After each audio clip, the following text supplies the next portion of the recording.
আপনাদের মাঝে পরিচয় করে দিচ্ছি প্রিয় সহযোগিতা, প্রিয় ছাত্রতা, সাংবাদিক সমাজের সঙ্গে মঞ্চে আছেন চট্টগ্রাম বিভাগের সহসাংগঠনিক সম্পাদক ব্যারিস্টার মীর হেলাল ভাই। আইনের শাসন প্রয়োগ করার জন্য বিএনপি যুবদল ছাত্রদের স্বেচ্ছাসেবক আমরা আমাদের নেতা নির্ধারিত হয়েছি সর্বোচ্চ নয় যাদের অত্যাচারের কারণে আমাদের বাবা মারি তাদের ক্ষমতা পাই নাই। আমরা আসুন ঐক্যবদ্ধ হবে। আজকে সবাই উপস্থিত রয়েছেন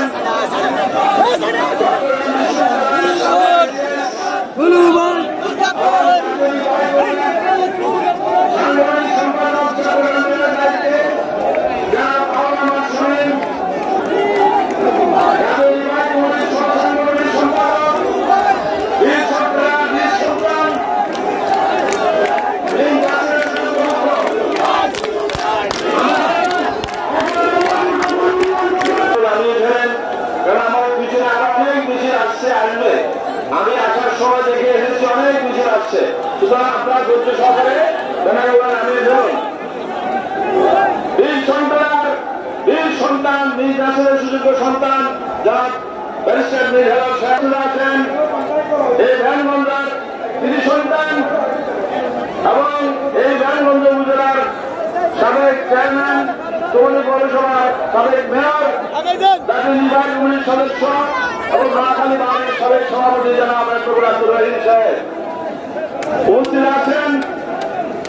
আমাদের সবার প্রিয় হামিদ যখন মেয়র ছিলেন তখন তিনি এলাকায় সকল অঙ্গসংগঠন এবং বিএনপিকে সুসংগঠিত করেছিলেন আমাদের প্রিয় নেতা বরকতুল্লাহ রাজীব হাবিব সাহেব।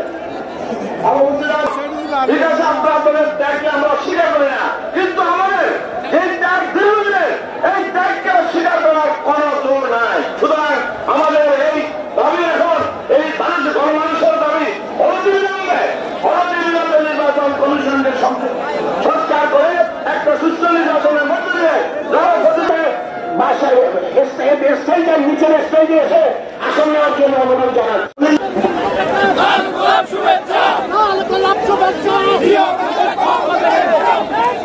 জাতীয় বিপ্লব ও সংহতি দিবস উপলক্ষে আয়োজিত আজকের এই র্যালি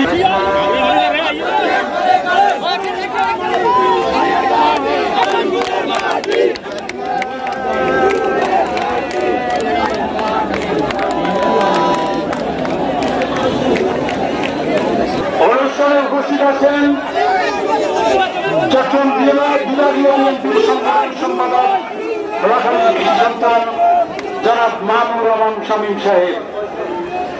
অনুষ্ঠানে আরো উপস্থিত আছেন চট্টগ্রাম বিভাগীয় বিএনপির সহসাংগঠনিক সম্পাদক ব্যারিস্টার মীর হেলাল সাহেব। এখানে আরো উপস্থিত আছেন আমাদের মসজিদুর রহমান ফসলকে মঞ্চের পূর্ব মার্কিয়ে মসজিদুর রহমান ফসলকে মঞ্চে আমন্ত্রণ করছি। নোয়াখালী জেলা বিএনপির সভাপতি গোলাম হায়দার বিসি সাহেব এবং উপস্থিত আছেন আমাদের বিএনপি জাতীয় নির্বাহী কমিটির সদস্য জনাব লাকি ভাবি এবং আমাদের নেতৃবৃন্দ এবং এই এলাকার জনগণ, আসসালামু আলাইকুম। আমি আমার বক্তব্যটা দীর্ঘায়িত করবো না, যেহেতু আমরা আজকে নেতৃবৃন্দের বক্তব্য শুনবো। আমি শুধু এইটুকু বলবো যে আজকে এই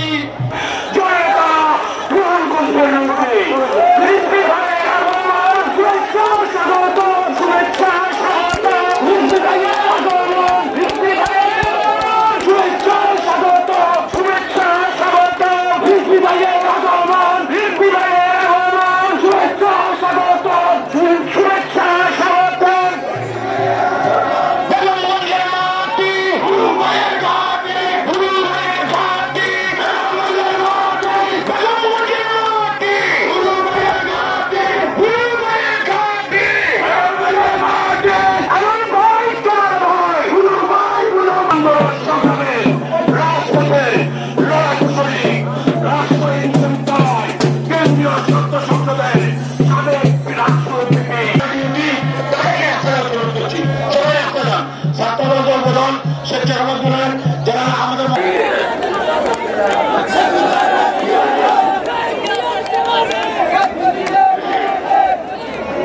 বিসমিল্লাহির রহমানির রহিম।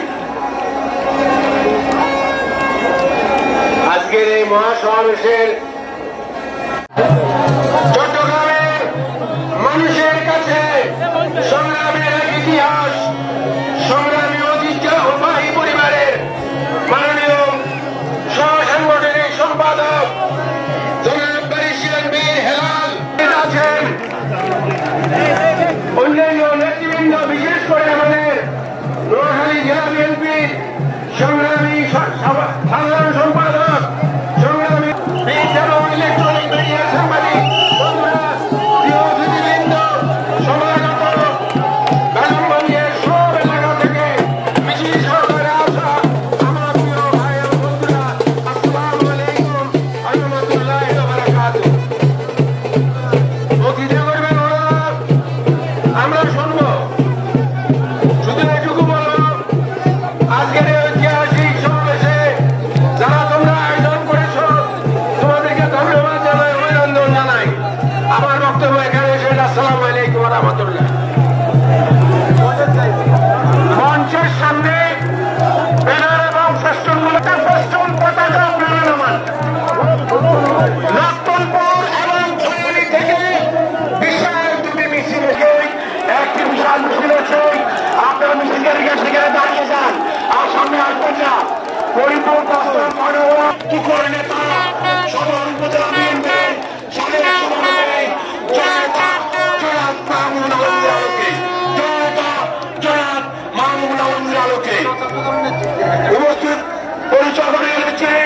ছায়া দিয়ে আমাদেরকে সেদিন রক্ষা করেছে এই নোয়াখালী জেলা বিএনপি। আমরা এদের কাছে কৃতজ্ঞ। সেদিন যদি এরা না আসতো, যারা চলে গিয়েছিলেন, তারা দেখলেন যে আবার বিএনপি আবার জাগ্রত হয়েছেন, ওনারা আবার ফিরে এসেছেন।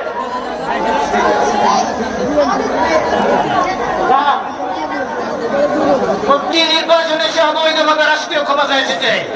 এই 17 বছর আমরা গণতান্ত্রিক অধিকারের জন্য, মানুষের অধিকারের জন্য যুদ্ধ করেছি। আমাদের 20,000 নেতা কর্মী মৃত্যুবরণ করেছে। আমাদের 2,000 নেতা কর্মী এখনো গুম আছেন। ইলিয়াস আলী, চৌধুরী আলম সহ অসংখ্য, সুমন সহ অসংখ্য নেতা এখনো গুম আছেন। এই আন্দোলনে 16 তারিখ থেকে 5 আগস্ট পর্যন্ত আমরা সারা বাংলাদেশে হিসাব করে দেখেছি, আমাদের 405 জন নেতা শহীদ হয়েছেন, ঠিক কিনা? আমাদের 1000-এর নেতা কর্মী এখন হাসপাতালে আছেন। 17 বছর আমরা এই রাস্তা তৈরি করেছি। শেখ হাসিনা বিরোধী আন্দোলন সংগ্রামে বহু মহাসমাবেশ করেছি। আমাদের 65 লক্ষ নেতা কর্মীর বিরুদ্ধে মামলা। আমাদের এমন কোন নেতা কর্মী নাই, সমর্থক নাই, যার বিরুদ্ধে হাসিনা মামলা দেয় নাই, যাকে জেলখানা নেয় নাই, ঠিক